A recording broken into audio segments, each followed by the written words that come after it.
tenemos un invitado especial. Me ha costado convencerlo de que venga. Juan José Santibáñez está en los estudios Exitosa. Bienvenido. Muchas gracias, Nicolás. Presidente iba a decir. No, por favor. No, ministro de Estado. La presidenta constitucional de la República es la doctora Dina Boluarte. Pero esa es la formalidad. No. Pero es que Juan José, yo tuteo a Juan José porque lo conozco desde joven, abogado. 20 años por lo menos. Con bastante menos kilos encima. Ambos. Ambos, es verdad. Yo con menos años. Pero en fin. A lo que voy es que es innegable que tú tienes un papel determinante en el gobierno. Es decir, tú eres el que tiene la película clara y sabe dónde hay. Uno puede no estar de acuerdo a favor o en contra, no importa, no estamos haciendo juicio de valor. Estamos hablando de realidades. ¿Quién es el que guía acá? ¿Quién es el que toma las decisiones? No, a ver, yo creo que todos los ministros... ¿Quién es el que no se asusta cuando los atacan? Yo creo que todos los ministros de Estado, cada uno en su cartera y en su especialidad, digamos, coadyuvan a la señora presidenta a tomar decisiones en cada una de las carteras en las cuales se desarrollan. Y esto, en esta oportunidad, a mí me toca estar en el sector justicia. Y desde ahí no solamente aportamos nuestra experiencia en todo lo que es el tema normativo, sino también, como lo señala el propio reglamento de organización y funciones del Poder Ejecutivo, nos constituimos como asesores legales del despacho presidencial para la toma de algunas decisiones, ¿no? Así es.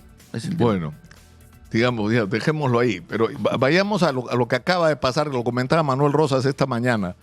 La presidenta ha hecho una declaración fuera en el sentido de que en el Perú algo así como la gente es mentirosa. ¿Por qué hace esas cosas la presidenta? No, yo creo, a ver... Es decir, ¿qué necesidad? O sea, la presidenta tenía... Y yo creo que ha estado muy bien, Manuel, en la mañana. Está muy bien en general No comparto algunos de sus juicios a veces, pero en general es brillante, sobre todo de 7 a 7:30 de la mañana cuando hace su editorial de media hora sobre diversos temas, ¿no? No, yo creo que a ver, lo que pasa es que nosotros tenemos que partir de la percepción y de la parte que se comparte del discurso de la señora presidenta. Aquí lo que nosotros tenemos que reconocer, y que algunos no quieren verlo de esa manera, es que nosotros estamos en un gobierno que sí ha generado la inversión privada. Fíjate, el 28 de julio del 2026 se va a dejar un gobierno que prácticamente va a terminar generando más de 20.000 millones de dólares de inversión privada. Que esto ha generado a su vez fuentes de trabajo y ha generado también la mejora de un sistema económico. Ha permitido la construcción de colegios emblemáticos, ha permitido el desarrollo de programas sociales desde el Ministerio de Trabajo, está permitiendo la construcción de hospitales a través del Ministerio de Salud, la construcción de carreteras, la entrega de títulos de propiedad que se está haciendo a través del Ministerio de Vivienda y otras cuestiones más que solamente se hubieran permitido en caso hubiera realmente una inversión privada, que es la que hoy por hoy digamos, ya, pero Juan José, entonces aquí lo que ha hecho la señora presidenta es exponer esta situación, y lo que no contribuye, y esto sí yo comulgo con ella, y lo que no contribuye es que a veces existe desinformación con respecto a un gobierno que lo que ha hecho es, primero, sostenernos dentro de un ámbito de gobernabilidad, dentro de la democracia, como ella justamente también lo ha reconocido, y lo reconocen otros actores internacionales, pero que a veces también generan o pretenden promover noticias que lo que pareciera o quisieran intentar es presentar a un Perú inviable. Y eso no es así, ¿no? Eso no es así. Nosotros desde la... ¿Pero a qué te refieres? ¿A las críticas que se hacen desde la prensa? Yo soy crítico y yo pienso que el Perú es un país recontraviable. Por supuesto. O sea, el criticar a Dina Boluarte no te convierte en un... O sea, yo soy optimista sobre lo que podría ser el Perú. Podríamos ser 10 veces más lo que somos hoy en todos los terrenos. 10 veces más. No, lo que pasa, amigo mío, es lo siguiente, Nicolás. Lo que sucede es que así como existen, y tú lo acabas de referir, cierta clase de políticos, cierta clase de profesionales, también yo creo desde un punto de vista que existen cierta clase de periodistas. No, una cosa es ser, yo te escucho, una cosa es ser crítico y tratar de encontrarle la viabilidad de algún asunto o ser crítico constructivo. Pero otra cosa es armar todo un tema en base a mentiras con la única finalidad de desprestigiar no solamente un gobierno, sino un país. Hoy por hoy, yo por eso, reclamo mucho, hoy por hoy la nueva generación de periodistas, como la nueva generación de abogados también, hoy tienes las generaciones de abogados 2.0, que antes, cuando estábamos en mi época, te entrenaban para pararte frente a una corte y exponer las ideas. Hoy tienes la computadora y lo que hacen es leer. Igual también existen la misma clase de periodistas, los 2.0, que ya no investigan, ya no hacen investigación. Pero Juan José, lo que hacen es la réplica detengamos de una fiscalía que lo que hace es... Sabía que ibas a llegar al tema de la fiscalía, pero antes de eso... Para responder un tema es decir, que no se había. pero hay algo, es decir, no puede ser que tú, y no solamente tú, porque es la postura del gobierno, y normalmente de los gobiernos, es que todo está marchando muy bien, pero hay un problema de comunicar. No se le puede comunicar a la gente lo bien que están las cosas. Juan José, por alguna razón que ustedes tendrían que buscar la explicación, los índices de popularidad de la presidenta creo que ha salido 2.5 en la última encuesta de CPI. Bueno, y lo del Congreso ni se diga, no llegan ni a los 2 puntos, 1 punto algo tiene el Congreso de la República de aprobación. Y unos niveles de aprobación, pero sin precedentes. O sea, nunca una presidenta o un presidente ha tenido esos índices de aprobación. O sea, no puede ser que ustedes nos digan, estamos haciendo todo bien, pero la gente no se ha enterado. No puede, no es así. No, es que a ver, lo que sucede es lo siguiente, Nicolás, y yo creo que también hay que ser aquí realistas con el tema. Nosotros desde el gobierno, los ministros, cada vez que participamos en algún tipo de evento social, como lo hace por ejemplo Yancasu con el ministro de Trabajo, cuando hacen las convocatorias, la presencia de la población es masiva. Igual cuando lo hacen, por ejemplo, en el Ministerio de Salud, o hoy por hoy cuando nosotros estamos con la asistencia pública gratuita en diversos lugares. La percepción que nosotros tenemos es una percepción distinta. Es una percepción que llamamos la percepción real. Además, las decisiones dentro del gobierno no se toman en base a encuestas. Si tuviéramos, yo creo que si la señora presidenta tú crees, o los ministros tomaran decisiones en base a encuestas, de las cuales nosotros no damos mayor grado de fiabilidad, te soy sincero. Ustedes no creen en las encuestas. Creemos en las encuestas. No creemos en las encuestas ni en la fiabilidad que estas puedan mostrar. Probablemente las decisiones pudieran ser populistas o en realidad decisiones que no respondan a lo que realmente necesita el país. Pero ustedes en ningún momento se han puesto a pensar, algo tiene que estar pasando. ¿No será que estamos haciendo algo mal? ¿Por qué no son capaces de esa reflexión? A ver, fíjate. Porque, por ejemplo, tú no le puedes decir a la gente, la situación de la seguridad ha mejorado. Y yo entrevisto, Juan José, y Exitosa tiene una diferencia así de ADN con respecto a todos los otros medios. Nosotros somos un medio nacional real. O sea, nosotros somos un medio que ha nacido en las provincias y terminado en Lima. Tenemos 16 emisoras que transmiten simultáneamente, ¿no? Y por lo tanto escuchamos a la gente de todo el país todos los días. Y la gente no está contenta, ni por la situación de la seguridad, ni por la situación económica. A ver, la situación de la seguridad creo que es un tema aparte. Nosotros, como te reitero una vez más, creemos en el trabajo que estamos haciendo y lo que la gente representa para nosotros cada vez que hay, como te repito, un evento público, un evento desarrollado por algún ministerio, cuando tenemos cercanía con la gente. Esa es la realidad. Y fíjate, no solamente lo decimos nosotros. ¿Qué decía Alan García en las encuestas? ¿Te acuerdas? Lo que decía Alan García. Entonces, no es una cuestión que guíe, creo yo, las decisiones que tienen que adoptarse, que lo que hace la señora presidenta es adoptar decisiones que contribuyan a no es el parámetro, lo que yo quiero decir. Las encuestas no son el parámetro que guíe la toma de decisiones dentro del Consejo de Ministros o en el gobierno de la presidenta Boluarte, ¿no?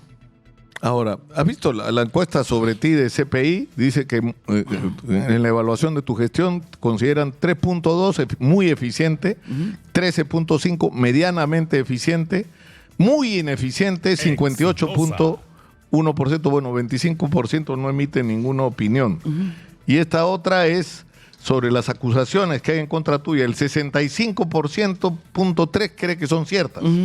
Al 32 no le importa, ¿no? Y solo el 2.4 no cree en las acusaciones. Es decir, según esta encuesta, la gente no evalúa favorablemente tu gestión y piensa que eres prácticamente culpable de lo que se te acusa. A ver, lo que sucede es que yo creo que ya hace bastante tiempo los juicios se pretenden resolver en los medios de comunicación. Y hay un dicho que dice, pues, siempre miente que algo queda, ¿no?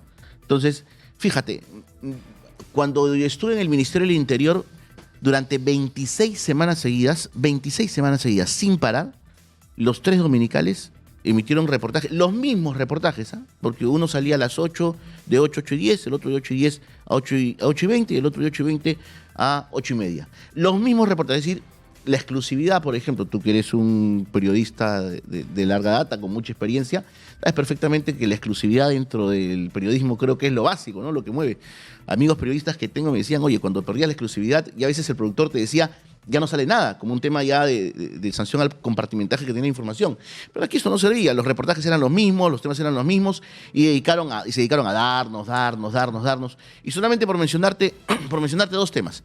El primero, cuando nosotros aquí, y me acuerdo mucho porque fue aquí en tu programa, salimos a decir que había un tema de problemas económicos en el sistema de inteligencia, especialmente en la DIVIAC, y hablábamos de la máquina Septier.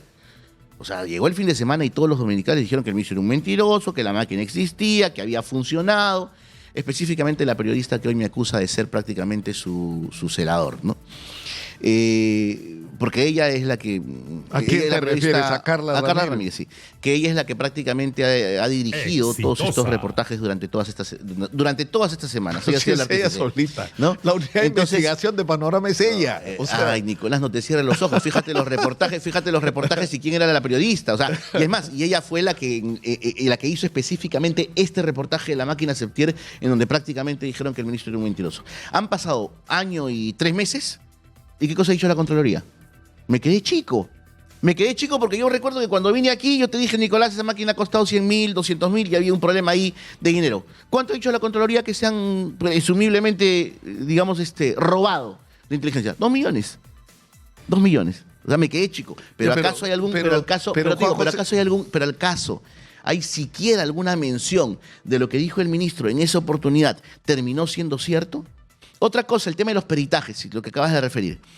Desde el día domingo, absolutamente todos, digamos, los canales pertenecientes a este grupo económico del comercio, que está tratando de venderse, que está en quiebra, entiendo, todo ese grupo económico, Canal N, el Trome, Canal 4, han salido a aseverar y a decir de manera manifiesta, se ha comprobado, el segundo audio ya ha comprobado que es la voz de Santibáñez, no ha comprobado nada. El segundo peritaje no ha comprobado absolutamente nada. Pero no te adelantes, pues, no te adelantes. No, vamos a hablar para ponernos en el escenario. No, y no solamente no ha comprobado nada. O sea, es que no quiero dejar el punto inicial de esto que estamos hablando de las encuestas. Yo creo que ustedes viven en una burbuja, sinceramente, y que no les importa la opinión pública porque están seguros de que van a permanecer hasta el 2026 porque tienen un acuerdo con el Congreso. Y tú has hablado del progreso económico, del progreso institucional del Perú en el mundo están mirando con preocupación la democracia peruana. En el mundo. O sea, yo hablo con periodistas de otros países, con gente de organismos internacionales y están preocupados porque en el Perú hay un copamiento institucional. No hay independencia de poderes. O sea, cada vez más se avanza. O sea, la mayoría del Congreso controla todo. Mira, Nicolás, yo difiero ahorita contigo, incluyendo la Fiscalía. Entonces, incluso la democracia se ha deteriorado. Y el tema del crecimiento económico, Juan José, sigue siendo el mismo. O sea, desde que se fundó este proyecto económico, que tiene aspectos muy positivos, como la independencia del Banco Central de Reserva, todo lo que ya sabemos, ¿no? Que se ha traído la inversión, lo que quiera. Pero tiene una falla de origen, que ese crecimiento no le está llegando a la inmensa mayoría de la gente. Porque el sistema de salud es una desgracia, la educación pública da vergüenza, no hay infraestructura, hay gente sin agua potable, hay gente que vive arañando los cerros, hay un déficit de vivienda bárbaro, hay la mitad de los niños menores de 5 años anémicos, por Dios, no es posible que eso nos pase en un país que crece como crece el Perú. Entonces, a lo que voy es que esa es una realidad, y el tema de la inseguridad, Juan José. Nicolás, a ver, entonces, mira, yo creo, no quiero ser faltoso, pero yo creo que a ustedes no les importa porque finalmente la gente anda como pasmada y ustedes ya tienen un acuerdo con el Congreso para permanecer, o sea que pueden criticar, gritar y no va a pasar nada acá. A ver, no, Nicolás, para empezar, mira, yo te voy a decir una cosa, yo creo que estás equivocado, y lo digo muy respetuosamente, en el tema de la creencia de la no existencia de una división de poderes. La división de poderes la hay. ¿Tú crees que si no hubiera una división de poderes no hubieran allanado la casa del hermano de la señora presidenta? o no se hubiera evitado, entre comillas, no hubieran allanado la casa de un ministro, no estaríamos en procesos Ya no judiciales. está, pues. Entonces, no, Ya pues, la allanadora, no, la allanadora ya no está. no, digamos, no, ya- no, no, no, ya, no. puta. Aquí lo que pasa, aquí lo que ocurre es que lo que se ha demostrado es la instrumentalización del Ministerio Público por parte de un sector político, porque ahí sí estaban sectorizados, para perseguir políticos. Y es más, y han seguido a todos los partidos. No solamente estamos hablando de Renovación, estamos hablando de Podemos, estamos hablando de diversos partidos políticos, los cuales... Pero eso bueno, habla lo que- bien, que no tengan un perdóname, sesgo, habla bien, que se metan con todos. habla bien, Sí, ¿te pero parece? si todos están metidos en ¿A la ti te corrupción, parece hay que que perseguirlos no, a no, todos. perdóname, ¿a ti te parece que hablaba bien?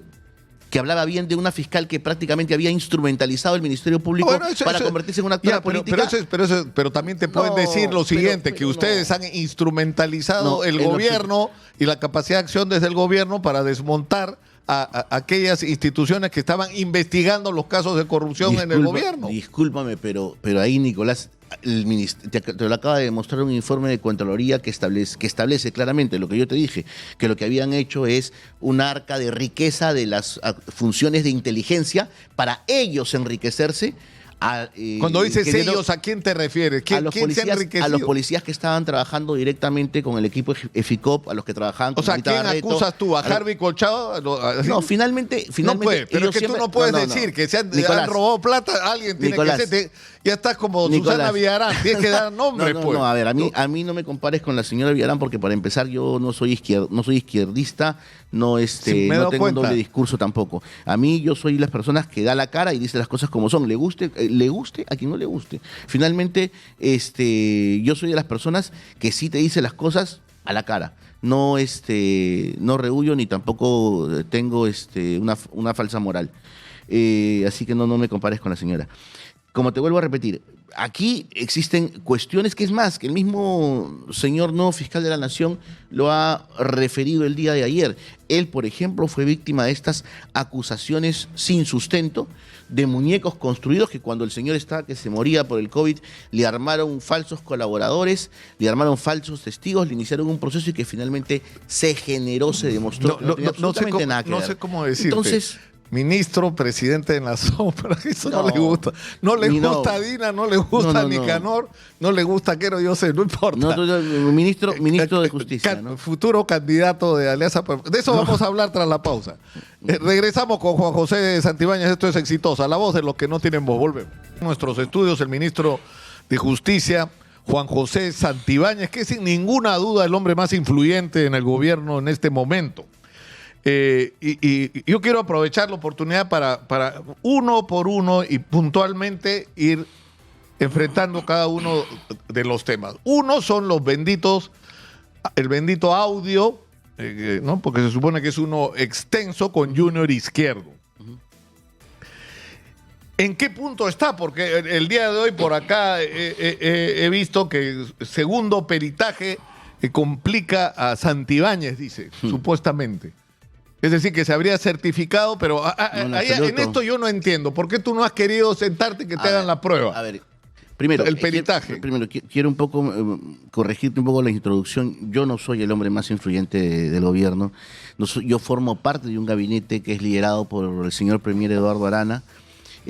Todos en su conjunto somos profesionales que estamos acompañando a la señora presidenta y que las decisiones, digamos, finalmente las toma ella. Ya lo dijiste. Entonces, Tranquilo, ya. Quero. Tranquilo. No, Morgan está haciendo un trabajo muy, muy importante en educación, así que un saludo para él con los colegios emblemáticos y todo. Entonces, mira, a ver, lo que pasa es que, y como te vuelvo a repetir, siempre en determinados medios de comunicación han dicho los peritajes, pero nunca te cuentan la parte de atrás, para que tengas una idea. Con respecto a todos estos peritajes, el Ministerio Público, ante la queja que nosotros teníamos que no se han respetado la cadena de custodia, no se han respetado los procedimientos, han jalado el código hash como han querido. Es más, no lo digo yo, lo ha dicho Dani Umpire el fin de semana aquí en Exitosa. Creo que Dani Umpire no solamente es el profesional más importante en peritaje, sino es el que ha hecho la guía de pericias del Ministerio Público. Y él lo acaba de decir, esos peritajes no sirven. Pero a pesar de ello, fíjate, el Ministerio Público envía los peritajes a 3 grupos. Lo que acaban de decir los medios y que dicen los peritos son distintos, mentira, los peritos son los mismos. Al menos en los dos peritajes que han salido, alta probabilidad, no certeza, que como bien lo ha dicho Daniel Umpire, alta probabilidad solamente es un promedio de algo que no significa certeza. Pero ya los medios empezando desde Cuarto Poder, Canal N, todos los de este grupete, pues, ¿no? Entonces dicen no, es, ¿no? Queriendo otorgar certeza y entrevistan a todo el mundo bajo la hipótesis o el criterio de que es. Y todos, como burritos, sin leer los peritajes o sin leer los análisis, agarran y dicen sí es, y en base a eso parten de esta información. Bueno, de las 3 pericias que supuestamente envían, 2 refieren alta probabilidad. Pero fíjate, una pericia del Ministerio Público, una agarra y dice, oye, no se puede determinar que sea la voz de Juan José Santibáñez. Ojo, estoy hablando de los principales audios que me atribuyen, de la encerrona. Pero ¿qué hace la Fiscalía con respecto a ese peritaje oficial que dice, no se puede determinar que sea la voz de Juan José Santibáñez? Convoca a mis abogados a la Fiscalía, les hace firmar un acta y me notifica así, para que lo puedan ponchar. Así. Tiene un sello de agua que dice Santibáñez. Este tiene 1000 sellos de agua. ¿Por qué? Porque dice, si se filtra a la prensa, es tu responsabilidad, rompes el acta que hable de los acuerdos, o mejor dicho, de las diligencias reservadas y va a sancionar a mis abogados. O sea, este peritaje que dice que no hay forma de determinar. O sea, que dice, el peritaje que ponía en duda la veracidad de los audios. Correcto. Correcto. No circula, pero los otros que dicen... Pero la Fiscalía sí filtra, y digo claramente, los filtra. La Fiscalía los filtra, porque no hay forma que las partes, o mejor dicho, que los medios puedan enterarse del otro resultado, y es más, y los filtra y genera o pretende generar una corriente de opinión.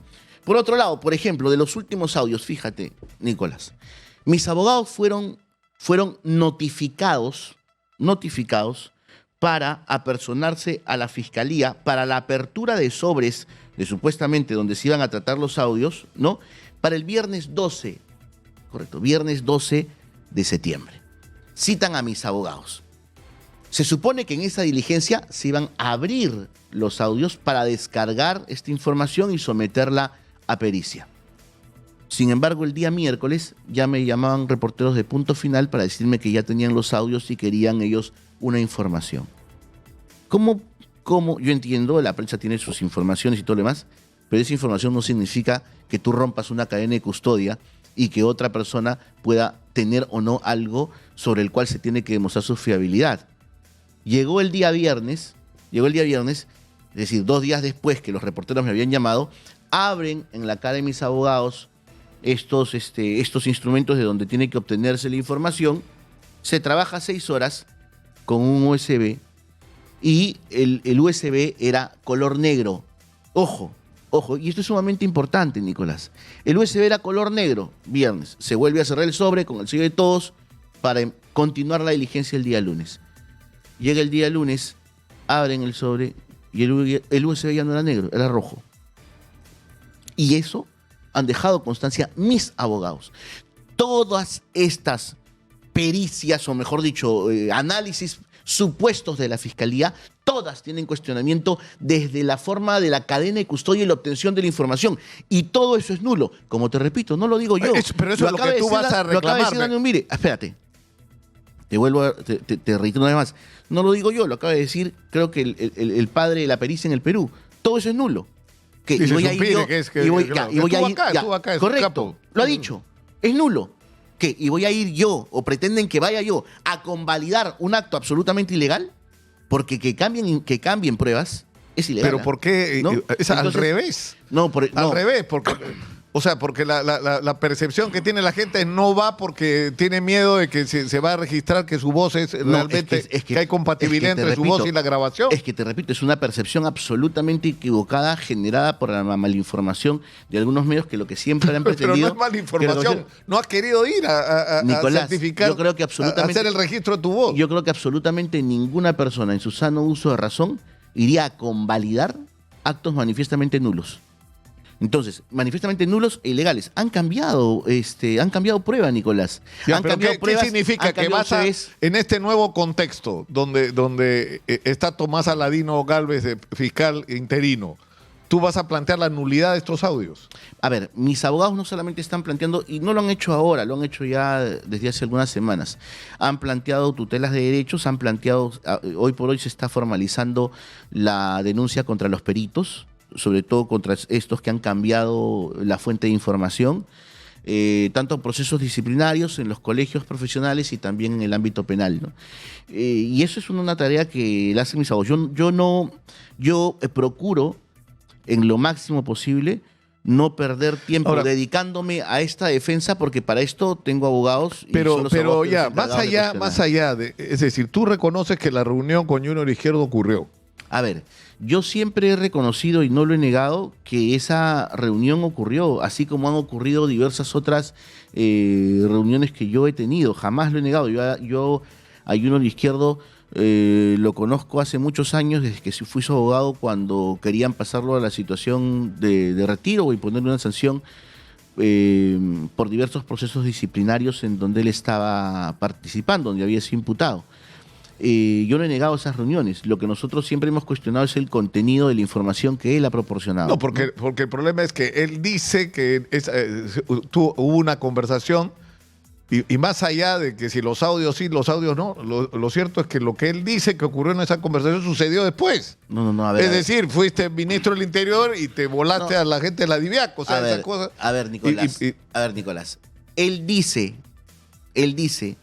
eso cuando los hechos ya habían sucedido. Es como que yo me ponga hoy a hablar contigo y te voy a decir, yo tenía información del hecho A y el hecho B, y el hecho A y el hecho B sucedió ayer. O sea, para hacer ese tipo de declaración no hay que ser pitonizo. En el mismo argumento él sostiene que decía que a mí, si supuestamente yo desaparecía la DIVIAC, me iban a hacer premier. Yo no soy premier, ¿no? Porque estoy en este momento asumiendo la cartera de justicia. Falta poco, dice. Estoy asumiendo la cartera de justicia por especial encargo del señor premier y de la señora presidenta. Entonces, existen argumentos. Mira, y sin ir muy lejos. Tanta es la malinformación que estos medios dan que dicen, está comprobada la voz de Santibáñez donde se habla de Nicanor Boluarte. Yo he escuchado ese audio y en ninguna parte mencionan el nombre de Nicanor Boluarte. Pero ya Cuarto Poder, Canal N, El Comercio, Trome, todos los de este medio en quiebra, sostienen y dicen o afirman una tesis que no es real. Yeah. Entonces, finalmente... sobre el caso de Junior Izquierdo, para no seguir perdiendo tiempo, lo que tú dices es, lo que dice Junior Izquierdo es mentira y esos audios no tienen ningún valor legal. Y no solamente eso, estás hablando de un policía que perteneció a la DIVIAC y que la Corte Suprema de la República, en una investigación que tuvo a su cargo, la Corte Suprema, en una investigación que tuvo a su cargo, agarró y dijo que anuló la investigación porque este señor presumiblemente había incorporado pruebas, es decir, había armado muñecos y la investigación se vino abajo. No lo digo yo, lo dicen los antecedentes de la Corte Suprema de la República. La semana pasada, por ejemplo, comenté que me parecía raro cómo un efectivo policial, capitán, podía pagar 70.000 soles en efectivo hace bastantes años por una propiedad levantando una hipoteca de manera inmediata. El abogado salió a decir que lo demuestre. Anda a registros públicos, está ahí. O sea... Pero era tu amigo, te sentabas con él a hablar y ahora... Susana Villarán era tu amiga, te sentabas con ella también a tomar un café. Más de su... Entonces... Más de su... Es que ella no era mi amiga. Pero amiga mía no era. Te vuelvo a repetir. No me sentaba con ella a tomar cafecito. Nosotros no podemos cargar los pasivos ni activos de gente que vamos a conocer. Pero está mal tu ejemplo, pues. Pero no fue. Está mal, el ejemplo está mal, porque yo no me sentaba a tomar cafecito ni a comer chifa con Susana Villarán. Nosotros no podemos cargar ni activos ni pasivos de personas que conozcamos, ¿no? Estamos claros, ahí eres duro de matar, no te vas a salir de eso. Tú dices, no ocurrió lo que dice Junior Izquierdo y desconozco, y esos audios no deben ser considerados prueba, es una prueba que debe anularse. Ya. Absolutamente manipulada. Vamos a ver qué pasa. Ahora, el contexto en la Fiscalía, claro, que ha cambiado. Ya no está Delia Espinosa, ahora está alguien más amigable, digamos, con... Yo te quiero decir una cosa y quiero aclarar este punto. Yo no tengo el honor de conocer al doctor Tomás Gálvez. Me parece que es una persona de acuerdo a las, digamos, de acuerdo a las entrevistas que yo he escuchado, a las manifestaciones que ha vertido, al poco conocimiento que tengo del caso, me parece que es una persona que puede hacer un gran trabajo porque ha sido víctima de un sistema fiscal corrupto. Entonces, conocer al monstruo por dentro, haber ¿pero qué sufrido estás ese diciendo? tema, ¿Que la haber señora sufrido ese Delia tema, Espinosa es una persona corrupta? haber sufrido ese tema, haber sufrido esa persecución a través de la construcción de muñecos de un sistema que se sabía y que no lo dice Juan José Santibáñez, lo han declarado diversas personas en diversos medios de comunicación, en donde te construían muñecos, te armaban carpetas, luego iban, te extorsionaban, te cobraban, te limpiaban, construían supuestos colaboradores eficaces. ¿Para qué? Para hacer un proceso y luego justificar gastos de inteligencia. Es decir, todo un sistema corrupto. Haber sido víctima, eso creo que le va a y haber salido bien librado como lo ha hecho y lo ha declarado, porque se demostró que no tenía ningún grado de participación en los hechos que le imputaban, creo que le va a permitir tomar decisiones acertadas y realmente tratar de controlar al monstruo por dentro. Vamos al otro tema, al del famoso diablo, ¿no? ¿Por qué fuiste abogado de un policía involucrado en una de las organizaciones criminales? O sea, yo sé que el ejercicio, o sea, un abogado no tiene por qué negarle, ¿no es cierto?, el derecho a la defensa a ninguna persona. El aforismo es que toda persona tiene derecho de defensa, y en todo caso, igualmente, el abogado tiene también la probabilidad de poder de escoger a su cliente, ¿no? Pero yo te voy a decir una cosa, a ver, y esto es lo que no se dice detrás de cámaras. Cuando yo atiendo a la familia de Marcelo Salirrosas, a mí me llevan el expediente y conjuntamente con mis abogados hacemos un análisis de la forma como se ha llevado a cabo la investigación y cómo se le imputó a él la responsabilidad. Y lo que pudimos advertir dentro del proceso, al menos lo que nosotros analizamos y vimos, fue que el proceso judicial al cual él había sido sometido había sido mal llevado. Que las pruebas que se habían aportado dentro del proceso no los indicaban directamente con la participación alguna dentro de esta organización. Y que la sentencia que se había emitido en su contra, que no recuerdo si eran 25 o 30 años, era una sentencia que había sido excesiva con respecto a la imputación que se estaba generando, y más aún cuando no habían pruebas idóneas. No solamente lo dijimos nosotros contratamos diversos profesores de Derecho Penal Internacional, sumamente mentados y que tienen miles de libros de Derecho Penal, para que pudieran advertirnos si es que la calificación que nosotros habíamos dado en el estudio era correcta o no. Y ellos por eso te digo, teníamos un peritaje legal de uno de los profesores más importantes del mundo, que decía que el proceso pero lo que estaba claro es que estaba vinculado con una de las organizaciones. Pero a lo que voy es a lo siguiente: si a ti te llaman para ser viceministro del Interior y de ministro, y tienes que luchar contra las organizaciones criminales cuando tú has sido abogado de alguien que ha sido parte de esa organización, así su sentencia haya sido excesiva, estaba vinculado, era parte, en el mejor de los casos para él. Es que no es en el mejor. Es que no es en el mejor de los casos, porque nosotros, yo creo que ahí había una incompatibilidad, pero en fin, cada uno tiene derecho a sus decisiones. Pero de ahí viene, tú ya eres en ese momento viceministro, ¿no es cierto? Porque los hechos ocurren cuando tú eres viceministro y se produce la llamada al ministro de Justicia y tú lo pones en altavoz. Solamente para y tú lo pones en altavoz. ¿Para qué? ¿Para que la esposa de Salirrosas escuche? Solamente para cerrar el tema. Nosotros, cuando asumimos el proceso, se interpone un habeas corpus porque considerábamos que no existían pruebas directas que lo vincularan a la organización, que lo vincularan a esta supuesta organización. Y es más, había una sentencia, y el hecho de tener la sentencia implicaba que la persona no tuviera derecho a un debido proceso si considerábamos a través de los medios probatorios que no podía pertenecer o no había suficientes que acrediten la pertenencia a esta organización. Ese es el tema. Contigo hemos discutido, por ejemplo, acá el tema del Escuadrón de la Muerte. Sentencias que supuestamente acreditaban la participación de esos efectivos policiales. ¿Y qué acaba de hacer la Sala Penal Nacional? ¿No acaba de anular las sentencias? ¿Por qué las ha anulado? Es que quiero ubicar a la gente para que pueda entender.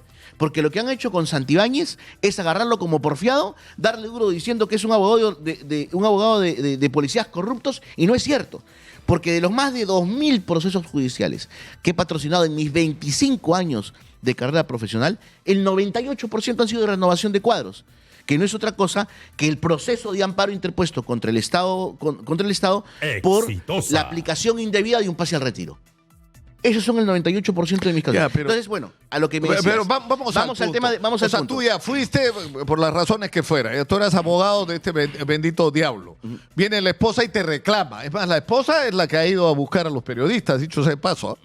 Mira, buen dato, no lo tenía. Y la señora, ¿de dónde crees que la gente puede tener la información? Pasó por la fiscalía. También, pero más allá de eso. No. Tú has reconocido que tú recibes a la señora.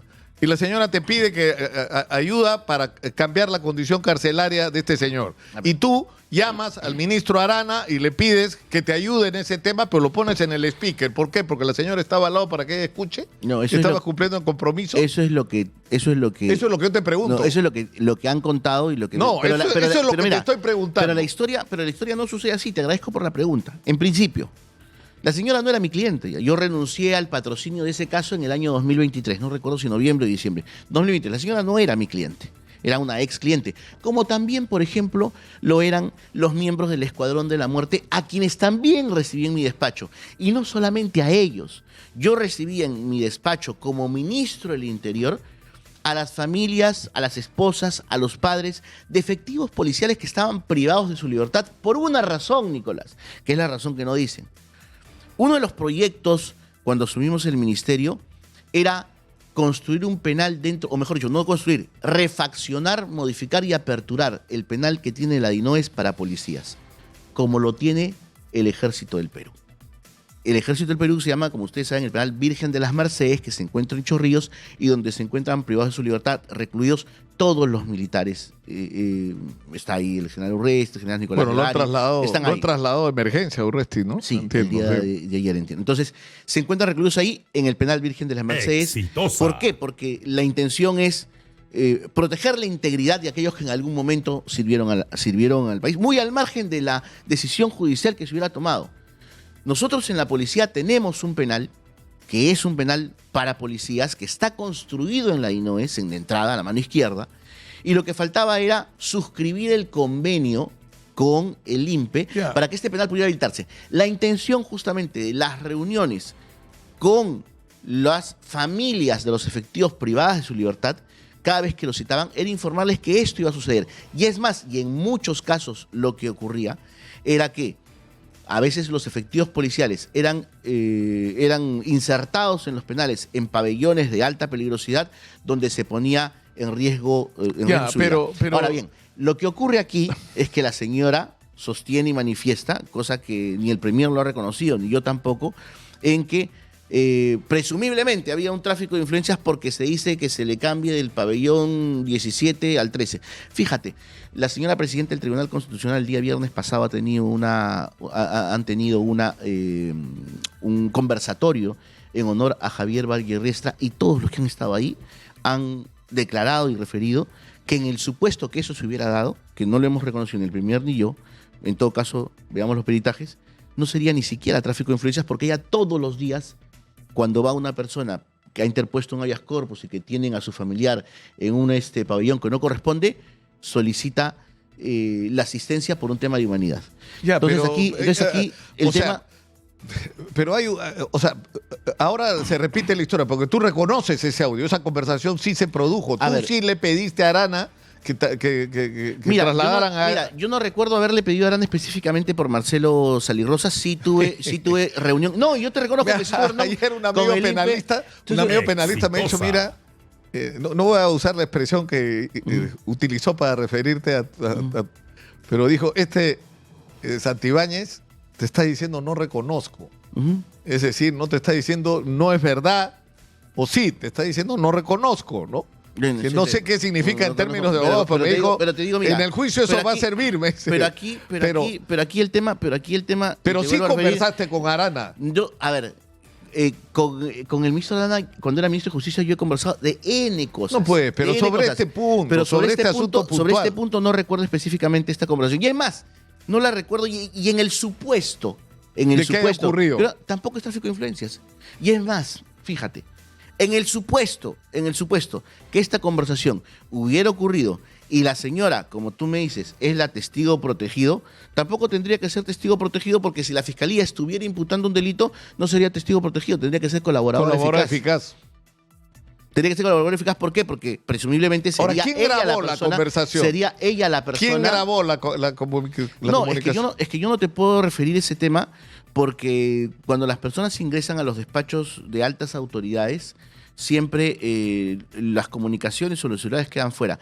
Yo no sabría decirte Es decir, si tú la estabas señora bajo vigilancia. ha grabado, no ha grabado, cuál habría sido la intención. Pero fíjate, si aquí nosotros tuviéramos la intención de tener una visita encubierta, digamos, o sea, tú no grabaste esa conversación. O sea, alguna cuestión. Tú no grabaste esa conversación para darle a la señora la evidencia de que, mire, yo he hablado ya con el ministro de Justicia. Yo no grabo ninguna de mis conversaciones, porque yo, cuando tengo alguna conversación, entiendo que la persona con la cual estoy manteniendo, digamos, una conversación o un mensaje, lo mantiene conmigo, no para, digamos, mostrárselo a terceros. O sea, yo no tengo esa costumbre, ¿no? Ya, pero en resumen, tu postura va a ser igual que con el otro caso de los audios de izquierda. Mi postura es la misma postura de la defensa, y como te digo, que justo en estos audios es donde, o presumibles audios, es donde se ha cambiado los USBs, por ejemplo. Y eso ha ocurrido el viernes pasado. Entonces, para mí la cuestión es clara, ¿no? Ahora, tú vas a insistir en la propuesta del penal de Frontón, con todo lo que se ha dicho de los propios técnicos del INPE dicen que no tiene sentido, que hay otras cosas más importantes que hacer que el Frontón, más práctica, menos costosa, menos complicada. Te comento que ese informe ha sido reformulado y el INPE ya le ha otorgado viabilidad a esa propuesta. Y eso ha sido reformulado, creo, hace semana y media, ¿no? Sí, pues, entonces a Iván, que lo acabas de mencionar, que ha sido también tu abogado. Cámbiale ese informe. Para que, pero es obvio lo que ha pasado. Conoces a Iván y sabes perfectamente que es un profesional de primer nivel, y que tiene también un carácter que él no se deja avasallar por nadie. O sea, es una persona pero ¿qué muy sentido profesional. tiene, Juan José, hacer un penal? O sea, ¿por qué no hacer el nuevo penal de Piedras Gordas? ¿Por qué no terminar los 4 o 5 penales que están parados ahí, bloqueados? Pero, Nicolás, yo tengo una pregunta. ¿Y quién te ha dicho a ti que eso no se va a hacer? ¿Quién te ha dicho a ti que esos penales no se van a hacer? Yo en este momento lo que estoy haciendo con mi equipo es destrabando todos los problemas que han habido, y estimo que en un plazo de 2 semanas yo debo estar anunciando justamente el reinicio de obras con respecto al tema del penal de Ica, al tema de la ampliación de Ancón 3, al tema de la ampliación de Chayapalca, la construcción del penal de Arequipa, la construcción del penal de Pucallpa. Pero tú eres son consciente... destraves de información, son destraves de proyectos que tienen que hacerse, y sobre los cuales ya se ha dispuesto, o que ya se tiene lo que es el presupuesto para continuar. Pero no tiene, es decir, no tiene sentido invertir la plata que se quiere invertir. Además, el Callao tiene proyectos para el uso de las islas del Frontón y San Lorenzo, hay planes de desarrollo de la zona, de incorporación desde proyectos turísticos hasta proyectos de incorporación al puerto, de conectar la Costa Verde con las islas. O sea, no puede ser que tú vengas y digo, ahí les voy a poner un penal. Yo no quiero entrar a una discusión técnica o bizantina, pero mira, ese tema, por ejemplo, que tú me refieres, yo me acuerdo que lo he escuchado desde que Curi era alcalde, hermano. O sea, hace 20 años. ¿Y cuándo se va a hacer? O antes. Pero hay que hacerlo, como muchas otras cosas. Hablaban hasta que iban a poner un parque de diversiones ahí y construir un puente mismo en Manhattan para que el Perú se... Hace 25 años. Pero por dime tú. Escúchame, tenemos que ir a la pausa otra vez, ¿no? Que en realidad... Escúchame, Juan José. Es decir, es que un montón de temas. Ese es el problema, de que no has querido venir un montón de tiempo. Entonces tenemos cargada la... Y te estoy dejando hablar, ¿ah? No te puedes quejar. O sea, yo he sido muy crítico contigo. Creo que tú tienes derecho a ser escuchado. Yo me estoy por ratito mordiendo la lengua, pero no importa. Dejo que tú des tus argumentos y después discutiremos. Pero tenemos que ir a la pausa para hablar de la Corte Interamericana de Derechos Humanos, de la ley de amnistía, de si vas a ser candidato o no, como ya empezó a aparecer en las pintas, ¿dónde es? En Arequipa, ¿no? Ya están las pintas de Santibáñez en las paredes en Arequipa. De eso vamos a hablar, por favor, tras la pausa. Encantado. Regresamos con Juan José Santibáñez. Está con nosotros Juan José Santibáñez, a quien Martín Vizcarra, cuando estuvo acá hace unos días, se refirió como el presidente Santibáñez. Él fue el que te puso la chapa. Bueno, yo creo que el señor Vizcarra está cambiando de estrategia legal, ¿no? Probablemente dijo eso para que si lo sentencian no vaya a Barbadillo, sino a la Correra, ¿no? Entonces... Ahora, Susel Paredes acaba de publicar lo siguiente: hemos conseguido ya las firmas para la moción de censura contra el ministro de Justicia porque un protector de delincuentes no puede ser ministro de ninguna cartera. Santibáñez, otra vez te vamos a censurar, dice Susel. ¿Va a pasar o no va a pasar? A ver, yo respeto mucho el ámbito democrático del Congreso de la República. Creo que los congresistas, a pesar que puedan tener esposas o esposos vinculados a casos de corrupción por venta de alimentos, tienen derecho a decir lo que estimen pertinente. ¿A quién ¿no? te refieres? No, a diversos, digamos, juristas. Yo entiendo No, que, pues, yo entiendo que puede. Te acabo de leer. Yo entiendo que puede. Yo entiendo que es tuit parte, de yo entiendo que es Susel parte de la libertad. Yo creo que es parte de la libertad democrática. Y justamente eso es consecuencia del juego.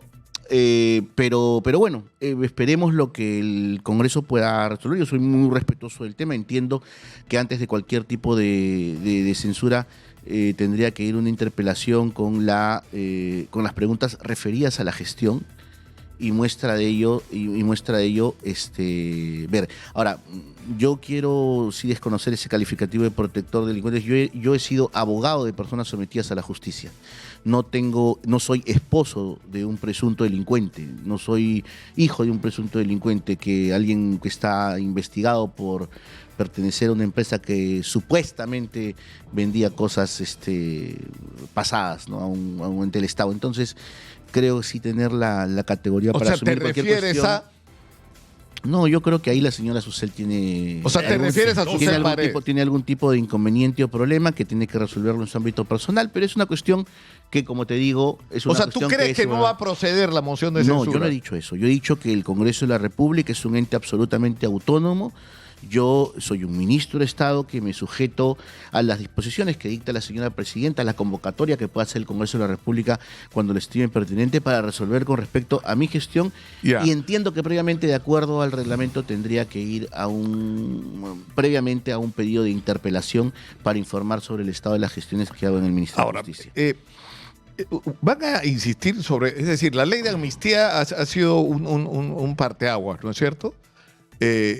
Y es verdad que, es absolutamente irracional que haya militares que estén y policías que estén 30, 40 años, algunos procesados. Pero tú no puedes hacer una ley de amnistía donde haces un signo igual entre un militar a quien no se le ha acreditado la comisión de un delito y sigue enjuiciado, con un asesino, con un demente que es capaz de matar 23 niños como Telmo Hurtado, como un tipo que es capaz de descuartizar gente indefensa, sea lo que sea, que además ni siquiera se probó, en el caso de la Catuta, y menos aún en Barros Altos, que tuvieran algo que ver con el terrorismo, ¿no? Simplemente energúmenos que utilizaron la guerra contra subversiva, ¿no?, como cobertura para sus barbaridades. Esa gente no merece perdón, esa gente merece podrirse en la cárcel, Juan José. A ver, justamente... Y la ley de amnistía es un signo igual entre los héroes o la gente procesada injustamente y los energúmenos, los criminales, los asesinos. ¿Por qué? Lo que nosotros justamente hemos sostenido, incluso cuando hemos viajado a los entes internacionales, y lo está haciendo también la señora presidenta, es la disposición de que el Estado peruano es un Estado independiente, soberano, como para regular sus propias disposiciones y para poder emitir sus propias normas que establezcan los parámetros dentro del propio territorio, dentro del Estado peruano. Nosotros no nos involucramos en lo que pueda resolver Bolivia, Chile.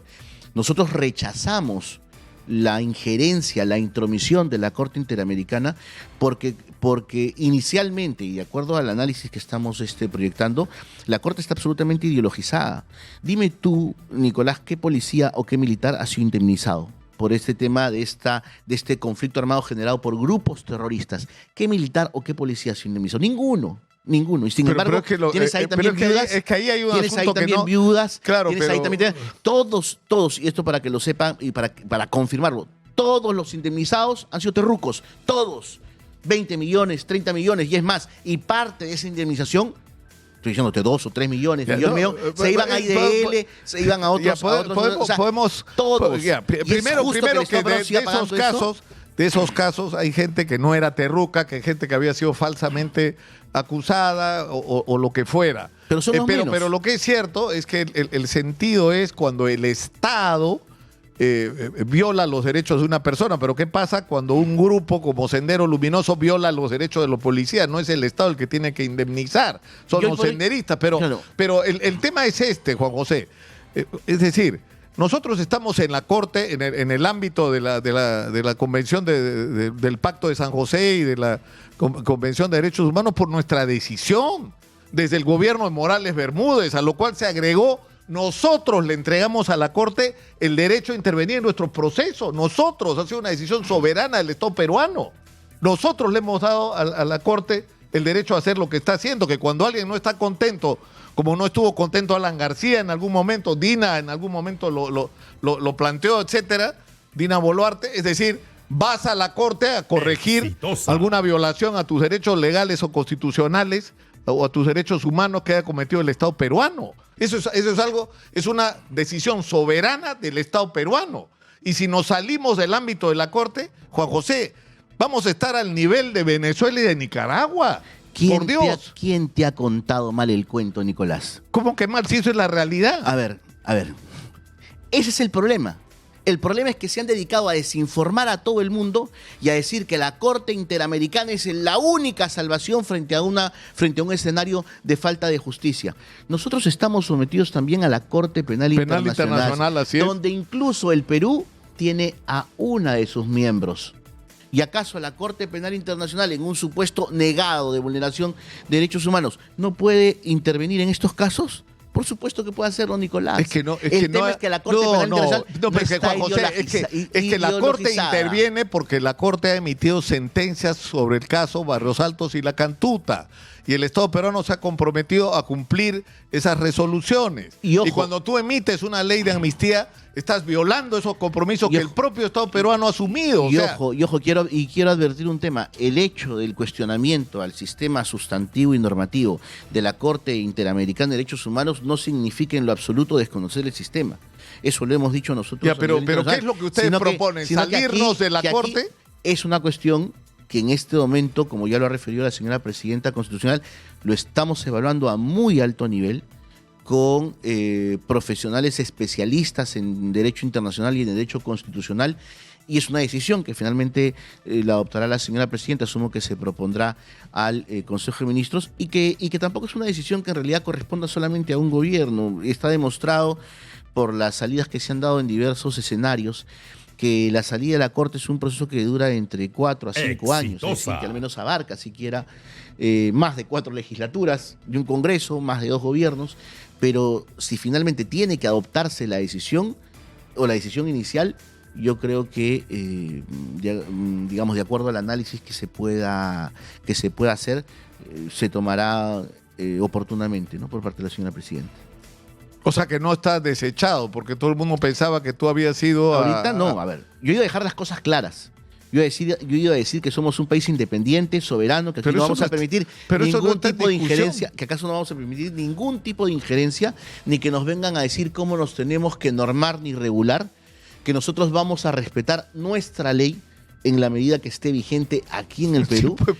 Esa es la ley. Pero si nosotros hemos decidido que parte de nuestra ley, pues cuando tú firmas un tratado internacional o firmas un convenio internacional donde asumes compromisos, eso se convierte en ley dentro de tu propio país. Pero los escenarios son distintos. O sea, nosotros hemos aceptado que eso vale para nosotros. Entonces, lo aceptaron otros escenarios, otras épocas. Todos los gobiernos, desde Morales Bermúdez hasta hace poco Dina Boluarte. Correcto, pero estamos en un gobierno en donde hemos advertido justamente que el sistema no está funcionando.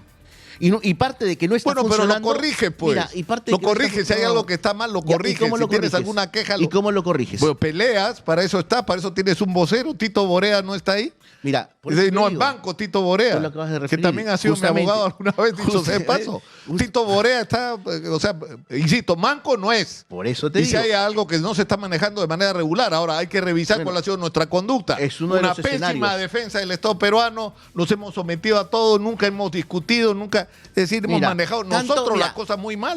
Tan ideologizada tan ideologizada está la Corte y tanto se ha defendido los derechos humanos de los delincuentes. Exitosa. En la gran mayoría de casos. Hay sus excepciones, como tú lo has referido. En los delincuentes, de los terrucos, que hoy por hoy, por ejemplo, tienes a un coronel Reboredo que acaba de ser denunciado por una ONG que está patrocinando al cortadedos. Para que se entere la gente, el cortadedos es el que cortaba los dedos de los secuestrados. Sí. Y lo acaba de denunciar. Por tortura. Por tortura. Y lo que es peor, que el Ministerio Público asume esa posición. El Ministerio Público, que lo último que hizo esta señora fue unificar terrorismo con derechos humanos. Por tortura. Por decir que el pobrecito fue detenido de manera irregular. Eso es una Correcto, barbaridad. Pero ¿qué tiene que ver con la Corte? Que casos como esos, Nicolás, casos como esos son los que llegan a la Corte. Entonces tú me dices, no, pero es que casos como esos son los que llegan a la Corte. Y el problema es que tienes una Corte que lo que hace es indemnizar al delincuente. Ese es el problema. ¿Cuántos millones hemos pagado por Lori Berenson? ¿Cuántos millones hemos pagado por los terroristas que han sido finalmente indemnizados?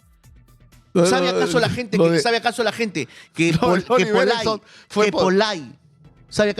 que la Corte acaba de admitir la demanda de Polay? Supuestamente por una detención arbitraria. ¿Sabe la gente eso? Entonces cuéntenle a la gente las cosas como son. Cuéntenle a la gente la verdad. Y ahí finalmente se podrá advertir y ver si el sistema está bien o no. El problema es este.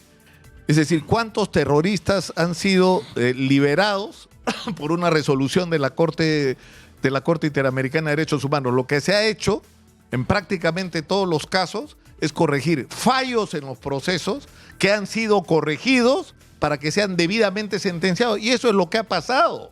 Y eso nos ha ayudado a hacer las cosas mejor. Con el pago de millones de dólares, con el pago de millones de dólares de indemnización. Bueno, eso a mí no me gusta. Si me pregunta mi opinión, a mí eso no me gusta. Pero dilo también, a mí esa parte no me gusta. Pero yo creo que ahí el Estado peruano no ha tenido la defensa adecuada, porque el Estado peruano tenía que haber puesto sobre la mesa el daño que esta gente le ha producido a la sociedad peruana y entrar en una discusión de compensación. Ya está bien, la justicia falló, erró, no tuvo el derecho al debido proceso, a la defensa, lo que quieran, pero y va a ser procesado como ocurrió. Ya, pero tienen que pagar una indemnización, ya. ¿Y quién nos paga a nosotros el daño que esta persona le hizo a la sociedad peruana? Y entras en esa discusión. Es que el problema es que los gobiernos anteriores... con el cuchillo en la boca a pelear. Pero no tienes que salirte. Parte del problema es que los gobiernos anteriores pagaron, pues. Pagó el gobierno de Toledo, todos los gobiernos anteriores han pagado. Entonces, ¿por qué? Porque había parte justamente de toda una estructura, una mafia caviar dentro del Estado que generaba esto, patrocinó esto, se hizo rica con esto y que hoy por hoy son los que están sufriendo frente a decisiones que están adoptando. No estoy de acuerdo con tu discurso, pero no debo reconocer que es articulado, que hay gente que nos está escuchando que está haciendo así, y eso es parte, me imagino, de tu campaña electoral, porque ya estás en... O sea, ¿qué día renuncias para ser candidato? A ver, yo quiero referirte... Dice, no voy a ser candidato. Hay 1000 pintas en todo el Perú con tu nombre en las paredes. Pero ¿acaso soy el único Santibáñez en el... Tú conoces a mi padre. mi padre está inscrito en un partido y es más, y hace una semana me dijo, por si acaso voy a postular. Entonces, yo no soy el único Santibáñez. Pero no eres el único Lúcar.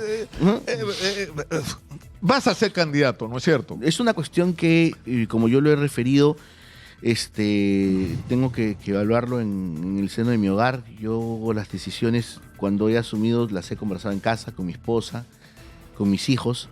Es una conversación que tengo pendiente, no la hemos terminado de abordar. Pero en este momento estoy absolutamente abocado a mi labor como ministro, a tratar de poner en orden algunas cosas. Ya, pero el solo hecho que me digas, que lo vas a conversar con tu familia, no lo hemos conversado, te he dicho, no lo hemos conversado. Pero eso significa que es un tema que, bueno, no lo has conversado con tu familia, pero sí lo has conversado con César Acuña. No lo he conversado. Porque la versión... El problema es que esto, mira, igualito que le ha pasado a Susana, vieran que hace 5 años me dio una declaración y ahora la declaración... No, pero no me compares me refiero a que cuando dices una cosa en un espacio como este queda registrado. Entonces, pero yo te estoy diciendo, ¿vas a ser candidato de Alianza para el Progreso encabezado por César Acuña, sí o no? En este momento yo estoy abocado a ser ministro de Estado. Esa es mi principal labor, mi principal función. Y lo que no te voy a negar es que he recibido invitación de muchos partidos, no solamente, he recibido invitación de varios partidos. Por ejemplo, ¿de cuáles? Voy a mantenerlo en reserva porque es parte de la invitación. Pero he recibido invitación de varios partidos que creen que podríamos de alguna u otra forma aportar en algunos proyectos el Partido políticos. Morado no ha sido. Algunos proyectos políticos. ¿Existe todavía? Perú Primero tampoco. ¿Ah? Yo, como te digo, es una cuestión... Esa cuña, pues, ¿por qué? Porque es ya, una pero digamos, en ese caso, no te queda mucho tiempo como ministro, porque la renuncia tiene que ocurrir, ¿cuánto? Creo que son 6 meses antes de las elecciones, eso en octubre. Todo ministro y viceministro, porque está solamente referido a esos ámbitos de gestión que pretenda postular a una diputación o al Senado, tendría que renunciar como fecha máxima, creo que es el 12 o 13 de octubre. Cualquier otro funcionario público puede mantenerse hasta un mes antes de las elecciones, ¿no? Entiendo que esa es la agenda, ¿no? Censúreme, está diciendo. Antes del 12. Ahora, hay un asunto que no es para reírse, que es lo que ha pasado con el equipo de Exitosa y con otro numeroso grupo de periodistas que recibieron perdigonazos. La policía dice que son de goma, ¿no es cierto? Estas balines de goma, pero les han causado un daño.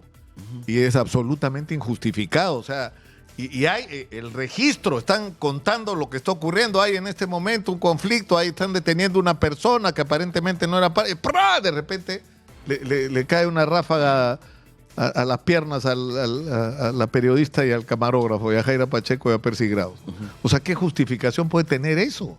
A ver, yo ayer escuchaba al jefe de la 7ª región, el general Hugo Felipe Monroy, con respecto a los escenarios que existieron en esta referida marcha. Para empezar, y yo siempre he sostenido, el derecho de protesta es un derecho fundamental, es constitucional. Pero cuando lanzas la primera piedra se termina el diálogo, pues sí tiene que empezar en realidad ahí la represión del Estado. Yo he sido claro en ese tema.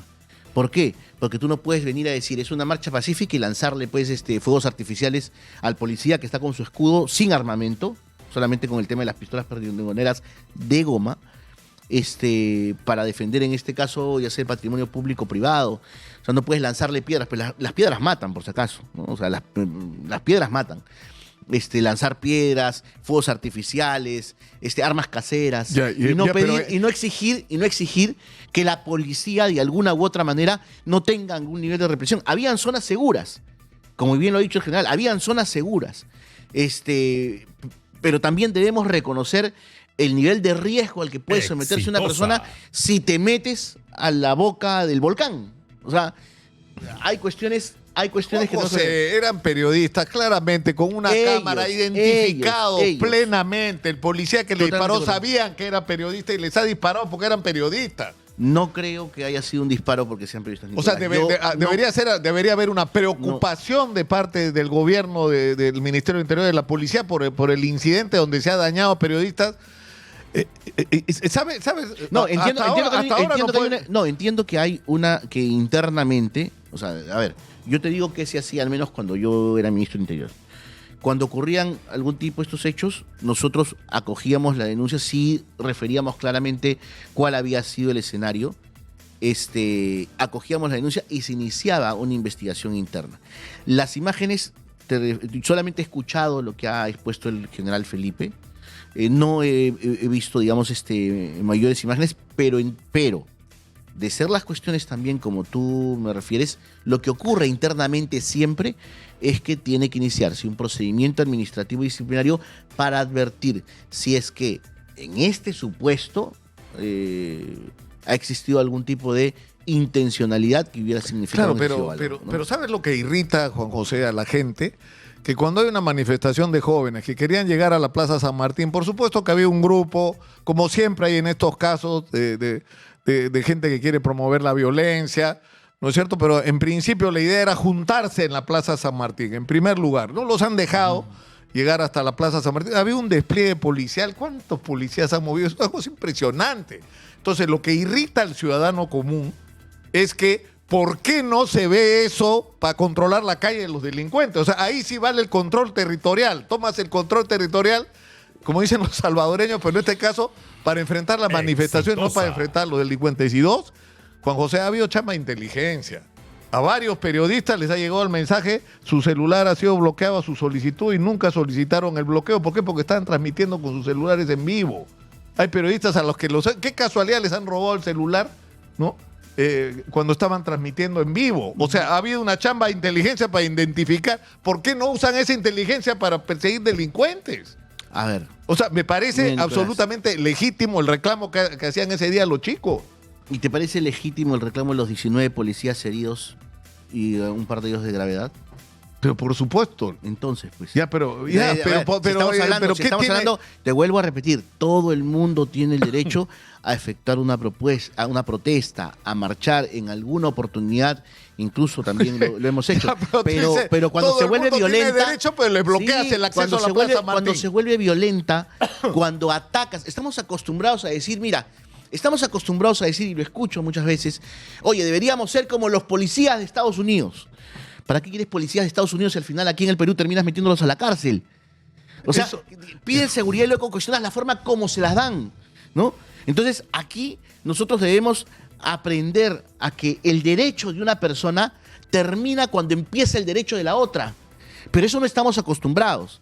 A eso no estamos acostumbrados. Entonces, penosamente, y siento la indignación que tú refieres por los señores periodistas, definitivamente creo que es algo que tiene que investigarse. ¿Y quién ha ido a ver a los 19 policías que están heridos, rotos de la cabeza? Algunos tienen lesiones en los brazos. ¿Quién ha ido a verlos? Al policía que le han dado duro en la puerta del Hotel Sheraton. ¿Has visto las imágenes? 20 vándalos, 20 delincuentes, porque eso es ser delincuente, agarrándole a un policía desarmado en el piso, a un hijo que podría ser el tuyo o el mío. ¿Quién ha ido a verlo? ¿Algún medio de comunicación ha ido? Entonces, pues, Nicolás, o sea, también... O sea, está bien lo que pasó. Es que no puedes justificar una cosa. No sé si me entiendas. Está mal que los policías sean víctimas de una agresión. Eso está mal. Está mal que en las marchas, que tienen que ser pacíficas, haya violentistas que quieren hacer daño y provocar la confrontación. Hay provocadores. Eso se sabe. Yo he entrevistado a los chicos que estaban organizando la marcha y ellos mismos expresaron su preocupación porque no ocurran hechos de violencia, que simplemente querían que los dejen marchar y que se iban a cuidar de que no se metan infiltrados. Pero si cuando estás llegando a la plaza te bloquean provocadoramente el acceso a la plaza por todos lados, o sea, lo que estás creando es, estás enervando los ánimos de gente que simplemente se quiere juntar. La inmensa mayoría de gente solo quería reunirse en la plaza. Y la reacción es pasar de un discurso pacífico a un discurso violento. ¿Está justificando una reacción? No, en absoluto, entonces, pero lo que te digo es, ¿por qué no los dejaron llegar a la plaza, Juan José? ¿Por qué? Hay que ver las imágenes, Nicolás. Te vuelvo a repetir. Aquí hay escenarios. Yo no soy el ministro de Interior, no he estado a cargo del operativo, no estoy a cargo tampoco, ni tengo por qué conocer el ámbito de los informes de inteligencia que puedan desarrollarse. Entiendo que la policía lo que ha hecho es trabajar con la finalidad de resguardar el patrimonio público y privado y también de resguardar la integridad de las personas, pero como te refiero, miramos siempre el tema por un lado, no lo miramos por el otro. Ningún medio de comunicación ha ido, te vuelvo a repetir, ningún medio de comunicación ha ido a ver al hospital a ninguno de esos 19 policías heridos. Ninguno. Ninguno se ha preocupado por el policía al cual, reducido en el piso, lo han pateado, le han tirado piedras, le han hecho... Eso está muy mal. Eso está muy mal. ¿Quién ha ido a verlo? Eso está muy mal. Ningún medio. Y cualquiera que siga exitosa puede dar fe que cada vez que ha ocurrido un incidente de esta naturaleza, nosotros le hemos dado cobertura. Y acá se ha sentado Máximo Ramírez montones de veces a hablar de situaciones como esta como defensor de la policía. O sea que esa crítica que estás haciendo vale para cualquiera menos para nosotros, ¿ah? Pues nosotros siempre hemos estado claros sobre ese asunto. Está mal la violencia, no caigan en la provocación, está mal dañar la propiedad pública y privada. Eso lo tenemos muy claro, eso es parte de nuestro ADN, ¿no? Porque nosotros no promovemos la violencia, sino la paz, ¿no es cierto? Pero ¿por qué no dejaron a los chicos llegar a la paz? ¿Por qué le tienen tanto miedo a los chicos? Te vuelvo a repetir, yo no creo que sea un temor, te vuelvo a sostener, es un derecho fundamental y constitucional de marchar y protestar. pero cuando esto se excede o cuando se tira la primera piedra, el derecho termina cuando excede el derecho del otro. Solo te quiero pedir algo. Cuando seas candidato, la primera entrevista la hacemos acá. Te digo, vemos Se ha pedido, el tema, se ha yo no- pedido yo el no- pueblo. Es que estás hablando como candidato, pues, Juan José, ¿qué pasa? No, soy ministro de Estado y en este momento estoy abocado absolutamente a mis labores como ministro y creo yo a responder a ciertas necesidades, ¿Qué me- inquietudes que tienen que hacer. Me pregunta algo mi productora. El Santi. ¿Quién es el Santi? Dicen por la cuenta. Ah, Hay una cuenta. el Santi. Hay una cuenta de. No sé si es de TikTok o ex. No sabes qué cuenta ha abierto. Sí, ¿Qué cuenta una cuenta, es una cuenta de fans, de personas que siguen o que. De seguidores de Juan José seguidores. Santibáñez. Sí, y bueno, a veces hay comentarios interesantes y yo lo que hago es replicar nada más, pero es una cuenta no oficial, ¿no? Es una cuenta no oficial. Bueno. Cachetón. Dice que... ¿Cómo le voy a decir cachetón al ministro? Pues, no sé. Muchas gracias por estar acá. Juan José Santibáñez, ustedes lo han escuchado y has podido despacharte, ¿eh? Incluso me van a criticar por dejarte hablar y luego trompearme contigo acá, que por rato lo merecía, pero no importa. No importa. Acá escuchamos a todos con la mayor tolerancia, porque creo que algo que hay que recuperar en el Perú es la capacidad de escucharnos, así no nos guste lo que estamos oyendo.